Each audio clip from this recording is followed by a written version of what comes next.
মদৰ সাফৰেদি মদ ঢালি দিয়া এইটো কি অসমীয়া সংস্কৃতি নেকি?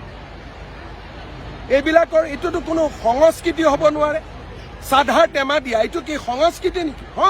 সি ভাল পাইছিল আমি জুইৰ লগত ঘৰৰ মানুহে তাক উৎসৰ্গা কৰি দিলে, অগ্নিত তাক দি দিলে। অগ্নিয়ে তাৰ কাপোৰযোৰ লৈ ল'লে, অগ্নিয়ে তাৰ শৰীৰ লৈ ল'লে, অগ্নিয়ে যাক যাক ল'ব লাগে ঘৰৰ মানুহে চিন্তা কৰিছিল, দিলে, প্ৰজ্বলিত হৈ গুচি গ'ল। এতিয়া জুবিনক আমি গানেৰে সংস্কৃতিৰে আমি জীয়াই ৰাখিব লাগিব, উন্মাদনাৰে নহয়। আৰু উন্মাদনাক বিজেপি চৰকাৰে কেতিয়াও স্বীকাৰ নকৰে। উন্মাদনা দি আমাক এক কদম কোনেও হিলাব নোৱাৰে। কোনোবাই ভাবিছে যদি উন্মাদনাত চৰকাৰে শিৰ নত কৰিব, এইটো অখিল গগৈয়ে ভুল ভাবি আছে। যিদিনাখনলৈকে হিমন্ত বিশ্ব শৰ্মাই অসমত মুখ্যমন্ত্ৰী হৈ আছে, উন্মাদনাৰ ওচৰত আমি নতি স্বীকাৰ নকৰোঁ। এইটো একদম নিশ্চিত হৈ থাকে।